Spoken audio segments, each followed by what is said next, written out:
നമസ്കാരം. മലയാളത്തിന്റെ lady super star എന്ന് വിശേഷിപ്പിക്കുന്ന നടിയാണ് മഞ്ജു വാര്യർ. സിനിമ പോലൊരു ലോകത്ത് 48 പിടിച്ചു നിൽക്കുക, അത് മുൻനിര നായികയെ നിലനിൽക്കുക എന്ന് പറയുന്നത് ചെറിയ കാര്യമല്ല. സിനിമയിലേക്കുള്ള തിരിച്ചുവരവിന് ശേഷം വേറിട്ട കഥാപാത്രങ്ങളോടെയാണ് മഞ്ജു ആരാധകർക്കിടയിലെത്തിയത്. എല്ലാം ആരാധകർ ഇരു കൈയും നീട്ടിയാണ് സ്വീകരിച്ചത്. ഒരുപക്ഷെ ദിലീപിനെ പോലും അമ്പരപ്പിച്ചാണ് നടിയുടെ യാത്ര. തമിഴിലും മലയാളത്തിലും എല്ലാം ഹിറ്റടിച്ച് മുന്നോട്ട് നീങ്ങുകയാണ് മഞ്ജു. മാത്രമല്ല, മഞ്ജുവിന്റെ സിനിമകൾ നോക്കുമ്പോൾ ഏറെ പിന്നിലാണ് ദിലീപും മഞ്ജു വാര്യരും ഇന്ന് സമൂഹ മാധ്യമങ്ങളിലും മറ്റും മാധ്യമങ്ങൾക്ക് മുന്നിലും വലിയ ചർച്ചാ വിഷയം തന്നെയാണ്. ഇരുവരുടെയും വാർത്തകൾക്ക് ആരാധകരും ഏറെയാണ്. ദിലീപിന്റെ നടി ആക്രമിക്കപ്പെട്ട കേസ് വലിയ രീതിയിൽ ചർച്ചയാവുകയാണ്. ആ സമയത്ത് തന്നെ മഞ്ജുവിന്റെ വാക്കുകളും സംസാരവും വലിയ രീതിയിൽ ചർച്ചയ്ക്ക് വഴിവെക്കാറുണ്ട്. കൊച്ചിയിൽ നടി ആക്രമിക്കപ്പെട്ട കേസിൽ വാദം പൂർത്തിയായിരിക്കുകയാണ്. വാദത്തിൽ വ്യക്തത വരുത്തുന്നതിനായി കേസ് മെയ് 21 പരിഗണിക്കുമെന്നാണ് പറയുന്നത്. അതിനുശേഷമായിരിക്കും വിചാരണ കോടതി കേസ് വിധി പറയാൻ മാറ്റുക. 7 വർഷത്തോളം നീണ്ട വിചാരണ നടപടികളൊടുവിലാണ് നടിയെ ആക്രമിച്ച കേസിൽ വാദം പൂർത്തിയാകുന്നത്. 8ാം പ്രതി ദിലീപിന്റെ ഉൾപ്പെടെയുള്ള പ്രതിഭാഗം വാദം പൂർത്തിയായിട്ടുണ്ട്. പ്രോസിക്യൂഷന് മറുപടി വാദം 10 ദിവസത്തിനകം പൂർത്തിയാകും. നേരത്തെ കേസിൽ CBI അന്വേഷണം ആവശ്യപ്പെട്ടുള്ള ദിലീപിന്റെ ഹർജി ഹൈക്കോടതി ഡിവിഷൻ ബെഞ്ചും തള്ളിയിരുന്നു. വിചാരണ അവസാന ഘട്ടത്തിലെന്ന് നിരീക്ഷിച്ചായിരുന്നു നടപടി. 2017 ഫെബ്രുവരി 17 കൊച്ചിയിൽ ഓടുന്ന വാഹനത്തിൽ വെച്ച് നടി ആക്രമണത്തിനിരയായത്. നടൻ ദിലീപ് ഉൾപ്പെടെ 9 പ്രതികളാണ് കേസിലുള്ളത്. 2018 മാർച്ചിലാണ് കേസിലെ വിചാരണ നടപടികൾ എറണാകുളം പ്രിൻസിപ്പൽ സെഷൻ കോടതിയിൽ ആരംഭിച്ചത്. എന്നാൽ ഇതിനിടെ സോഷ്യൽ മീഡിയയിൽ മഞ്ജു ദിലീപ് ഫാൻസുകൾ തമ്മിൽ പോര് തീരുന്നില്ല. നടിയുടെ ഏറ്റവും പുതിയ അഭിമുഖത്തിന്റെ താഴെ എന്തുകൊണ്ട് മഞ്ജു വാര്യർ ഒരു ലേഡി സൂപ്പർ സ്റ്റാർ ആകുന്നുവെന്നാണ് ആരാധകർ വിശദീകരിക്കുന്നത്. കമന്റിൽ നടിയുടെ മുൻ ഭർത്താവ് കൂടിയായ ദിലീപിന്റെ പേര് പറഞ്ഞ് പരിഹസിക്കാൻ വന്നവർക്കും ആരാധകർ ചുട്ട ഭാഷയിൽ മറുപടി നൽകുന്നുണ്ട്. ഞാൻ ഒരുപാട് അഭിപ്രായങ്ങൾ കണ്ടിട്ടുണ്ട്. എന്തിനാണ് ചേച്ചി ലേഡി സൂപ്പർ സ്റ്റാർ എന്ന് വിളിക്കുന്നതെന്ന്. വേറെ പലർക്കും മഞ്ജുവിനേക്കാൾ കഴിവുണ്ടെന്ന്. അതെ, ഉണ്ടാകാം, ഉണ്ട്.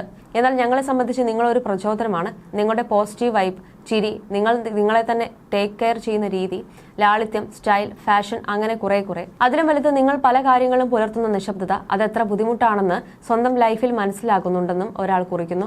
മഞ്ജു വാര്യർ, ഞാൻ കണ്ടിട്ടുള്ളതിൽ വെച്ച് ഏറ്റവും ബുദ്ധിമതി, പക്വതയും അന്തസ്സുമുള്ള സ്ത്രീയാണ് നിങ്ങൾ. സ്വകാര്യ ജീവിതത്തിൽ ഇത്രയും വലിയ ഒരു തിരിച്ചടി നേരിട്ടതിനു ശേഷവും മികച്ച ജീവിതം നയിച്ച നിങ്ങൾക്ക് നല്ലത് മാത്രം നടക്കട്ടെ എന്നാണ് മറ്റൊരാൾ കുറിച്ചത്. മഞ്ജു വാര്യർ ഒരു ജെനുവിൻ നടിയാണ്.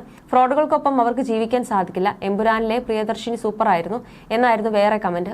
മഞ്ജു വാര്യർ എന്തുകൊണ്ട് ലേഡി സൂപ്പർ സ്റ്റാർ ആകുന്നു? ആളുകൾക്ക് വ്യത്യസ്ത അഭിപ്രായം കാണുമായിരിക്കും. എന്നാൽ കേവലം അഭിനയിക്കാനുള്ള കഴിവ് മാത്രം കൊണ്ടല്ല. അഭിനയ പ്രതിഭയുടെ കാര്യത്തിൽ ഉർവശി, ശോഭന, രേവതി, KPC ലളിത തുടങ്ങിയ ഇതിഹാസങ്ങൾ തീർച്ചയായും അവിടെയുണ്ട്. എന്നാൽ മഞ്ജു വാര്യർ എന്നത് മികച്ച അഭിനയ കഴിവ് കൂടിയുള്ള ഒരു ബ്രാൻഡ് കൂടിയാണ്. ഒരാൾ സമ്മതിച്ചാലും ഇല്ലെങ്കിലും നിലവിൽ മോളിവുഡിൽ സമാനമായ മാർക്കറ്റ് സാന്നിധ്യമുള്ളൊരു നടിയില്ല. അവർ തന്റെ സിനിമകൾ മാർക്കറ്റ് ചെയ്യുന്ന രീതിയും സ്വയം അവതരിപ്പിക്കുന്ന രീതിയും തന്റെ ഇമേജ് നിലനിർത്തുന്ന രീതിയുമെല്ലാം അങ്ങേയറ്റം ശ്രദ്ധേയമാണ്. അതുകൊണ്ട് കൂടിയാണ് അവർ സൂപ്പർ സ്റ്റാർ എന്ന പദവിക്ക് അർഹമാകുന്നത്. പുരുഷ നടന്മാരിൽ ഒന്നിലധികം സ്റ്റാറുകൾ ഉണ്ടാകും. അതുപോലെ തന്നെ ഉർവശി, ശോഭന, പാർവതി തുടങ്ങിയവർ അവരുടേതായ രീതിയിൽ സൂപ്പർ സ്റ്റാറുകളാണ്. മറ്റൊരു ആരാധകൻ വിശദമാക്കി. ഇതിനിടയിലാണ് നടിയെ വിമർശിച്ച് കമന്റ് ഇട്ടയാൾക്കും ആരാധകർ ചുട്ട ഭാഷയിൽ മറുപടി നൽകിയത്. മഞ്ജു ജീവിതത്തിലും സിനിമയിലും അഭിനയിക്കുന്നു, ആർക്കും മനസ്സിലാകുന്നില്ല എന്നായിരുന്നു വിമർശന കമന്റ്. ഇതിന് ദിലീപ് ഫീൽഡ് ഔട്ട് അല്ലേ, ആര് കെയർ ചെയ്യുന്നുവെന്നാണ് ഒരാൾ മറുപടിയായി കുറിച്ചത്. വിവാഹമോചനം കഴിഞ്ഞ് ഇരുവരും കോടതിയിൽ നിന്ന് ഇറങ്ങി വരുന്ന രംഗങ്ങളെല്ലാം അന്ന് വൈറലായിരുന്നു. ആ പഴയ വീഡിയോ വീണ്ടും ചിലർ സോഷ്യൽ മീഡിയയിൽ കുത്തിപ്പൊക്കിയിരുന്നു. കഴിഞ്ഞ ദിവസങ്ങളിൽ ദിലീപിന്റെ എല്ലാ നഷ്ടങ്ങളുടെയും തുടക്കം എന്ന വരികളോടെയാണ് വീഡിയോ സോഷ്യൽ മീഡിയയിൽ വീണ്ടും നിറഞ്ഞിരുന്നത്. വീഡിയോയ്ക്ക് താഴെ ദിലീപിനെയും മഞ്ജുവിനെയും അനുകൂലിച്ചും പ്രതികൂലിച്ചും നിരവധി കമന്റുകളാണ് നിറഞ്ഞത്. മഞ്ജുവിന്റെ കരച്ചിലിന്റെ വിലയാണ് ദിലീപ് ഇപ്പോൾ അനുഭവിക്കുന്നതെന്നാണ് മഞ്ജു വാര്യരെ പിന്തുണയ്ക്കുന്നവർ കുറിച്ചത്. അവരുടെ കണ്ണീരിന് ഒരു നാൾ ദിലീപ് മറുപടി പറയേണ്ടി വരുമെന്നാണ് ചിലരുടെ കമന്റ്. കോടതിയിൽ നിന്നും ഇറങ്ങുമ്പോൾ കരയുകയാണ് മഞ്ജു വാര്യർ. അതേസമയം ദിലീപിന്റെ ഭാവത്തെ വിമർശിക്കുന്ന ചിലർ പഞ്ചാബി ഹൌസിൽ കൊച്ചിൻ ഹനീഫയുടെ ഒരു ചിരിയുണ്ടല്ലോ, രക്ഷപ്പെട്ടല്ലോ എന്ന ഭാവത്തിൽ അതാണ് ദിലീപിനിൽ കാണാൻ സാധിക്കുന്നതെന്നാണ് ഒരു ആരാധകൻ കമന്റ് ചെയ്തത്. ദിലീപിന്റെ പോക്ക് കണ്ടാൽ തോന്നും ഇലക്ഷനിൽ നിന്ന് ഭൂരിപക്ഷത്തോടെ ജയിച്ച പോലെ അവന്റെ പോക്ക്. ആ സ്ത്രീ അനുഭവിക്കുന്ന മാനസിക വേദന പറഞ്ഞറിയിക്കാനാവുന്നതിലും അപ്പുറമാണ്. ഒരേ സമയം ഒരേ ദിവസം ഒരു മകൾ നഷ്ടപ്പെടുക, ഭർത്താവ് നഷ്ടപ്പെടുക, മരിച്ചാൽ മരിച്ചെന്ന് കരുതി സമാധാനം. ഇത് അങ്ങനെയുമല്ല. മറ്റൊരാൾക്ക് വേണ്ടി പാവം പിടിച്ച ഒരു സ്ത്രീയെ ഒറ്റപ്പെടുത്തി മാനസിക വേദന നൽകി ദുഷ്ടൻ ദൈവം പോലും പൊറുക്കില്ല. അവരുടെ ശക്തി, അവരുടെ കുടുംബവും സർവശക്തനായ ദൈവവും അവരുടെ കൂടെയുണ്ട്, അവരുടെ ഉയർച്ചയ്ക്ക് കാരണം എന്നാണ് വേറൊരാൾ കമന്റ് ചെയ്തത്.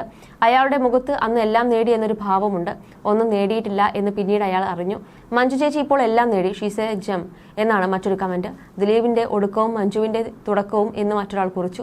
ഒരുത്തന്റെ അവസാനത്തെ ചിരിയും ഒരാളുടെ അവസാനത്തെ കരച്ചിലും മഞ്ജു ചേച്ചി എന്നാണ് വേറൊരാൾ കമന്റ് ചെയ്തത്. അതേസമയം മഞ്ജുവിനെ വിമർശിച്ചുള്ളൊരു കമന്റ് ഇങ്ങനെ: ഒരു കുന്തവുമില്ല, ഡോക്ടറായ മകൾ ഇപ്പോഴും അച്ഛന്റെ കൂടെ, അപ്പോൾ തന്നെ മനസ്സിലാക്കാം അവരുടെ കൊണം കൊണ്ടാണ് ഈ പ്രശ്നം ഉണ്ടായിട്ടുണ്ടാവുക എന്ന്. നമുക്ക് ഊഹിക്കാവുന്നത് അത്രേ ഉള്ളൂ. ഇതൊരു പ്രശ്നമല്ല, രണ്ടാൾക്കും രണ്ടാളുടെയും സന്തോഷം. ഇങ്ങനെ പോകുന്നു കമന്റ്. അവർ പിരിയരുതെന്നായിരുന്നു വേറൊരാൾ കുറിച്ചത്. എല്ലാ വ്യക്തിപരവും അവരുടെ രണ്ടുപേരുടെയും സ്വകാര്യതയുമാണ്. ദിലീപും മഞ്ജു വാര്യരും മലയാള സിനിമയുടെ മികച്ച നടനും നടിയുമായതുകൊണ്ടാണ് നാം ഓരോരുത്തരും അവരുടേത് മാത്രമായ വ്യക്തിപരമായ കാര്യങ്ങളിൽ അഭിപ്രായങ്ങൾ പറയുന്നത്. എനിക്ക് രണ്ടുപേരുടെയും അഭിനയം വളരെ ഇഷ്ടമാണ്. അവർ വീണ്ടും ഒരുമിച്ചിരുന്നെങ്കിൽ എന്ന് ഞാൻ പലകുറി ആഗ്രഹിച്ചു പോയിട്ടുണ്ട്. ഈ ലോകത്ത് ഒന്നും ശാശ്വതമല്ല. എങ്കിലും ഇരു കൂട്ടർക്കും ദൈവം നല്ലത് മാത്രം സമ്മാനിക്കട്ടെ. വിധിയെ തടുക്കാൻ ആർക്കും സാധ്യമല്ലെന്നും കമന്റിൽ പറയുന്നുണ്ട്. അതേസമയം വിവാഹമോചനത്തിന് ശേഷം ഇരുവരോടും പലരും കാരണങ്ങൾ തേടിയെങ്കിലും ദിലീപോ മഞ്ജു വാര്യരോ ഇതിനോട് ഇതുവരെ പ്രതികരിച്ചിട്ടില്ല. മാത്രമല്ല പരസ്പരം വിമർശിച്ചുകൊണ്ട് പൊതു ഇടങ്ങളിൽ പ്രതികരിച്ചിട്ടുമില്ല. അതേസമയം ദിലീപുമായി വേർപിരിഞ്ഞതിനു ശേഷം സിനിമാ തിരക്കുകളിലാണ് മഞ്ജു. മലയാള സിനിമ കണ്ട ഏറ്റവും വലിയ തിരിച്ചുവരവ് കൂടിയായിരുന്നു മഞ്ജുവിന്റേത്. ഹൗ ഓൾഡ് ആർ യു എന്ന ചിത്രത്തിലൂടെയായിരുന്നു മഞ്ജുവിന്റെ രണ്ടാം വരവ്. പിന്നീട് പരസ്യ ചിത്രങ്ങളിലും മഞ്ജു തിളങ്ങി. നിലവിൽ തമിഴിലും താരം സജീവമാണ്. എന്നാൽ 2017 നടി ആക്രമിക്കപ്പെട്ട കേസിൽ അറസ്റ്റിലായതിനു ശേഷം കാര്യമായ ഹിറ്റുകൾ മലയാളത്തിൽ സമ്മാനിക്കാൻ ദിലീപിന് സാധിച്ചിട്ടില്ല. നടന്റെ സിനിമകൾ പലതും ബോക്സ് ഓഫീസിൽ കനത്ത പരാജയമായിരുന്നു. അതേസമയം നടന്റെ ഏറ്റവും പുതിയ ചിത്രമായ പ്രിൻസ് തിയേറ്ററുകളിലെത്തും. ഒരു വർഷത്തെ ഇടവേളയ്ക്ക് ശേഷമാണ് ദിലീപിന്റെ ചിത്രം എത്തുന്നത്. ദിലീപിന്റെ 150ാമത്തെ ചിത്രം കൂടിയാണിത്. ഏറെ പ്രതീക്ഷയോടെ ആരാധകർ സിനിമയെ ഉറ്റുനോക്കുന്നുണ്ട്. നവാഗതനായ ബിൻഡോ സ്റ്റീഫൻ സംവിധാനം ചെയ്യുന്ന പ്രിൻസ് ആൻഡ് ഫാമിലി കുടുംബ ചിത്രമാണ്. ധ്യാൻ ശ്രീനിവാസൻ അടക്കമുള്ളവരാണ് ചിത്രത്തിലെ മറ്റ് താരങ്ങൾ. You're watching me on metromatney.com. metromatney.com. metromatney.com. Subscribe for more videos. Subscribe for more videos. Subscribe here for more videos. Subscribe now. Thank you.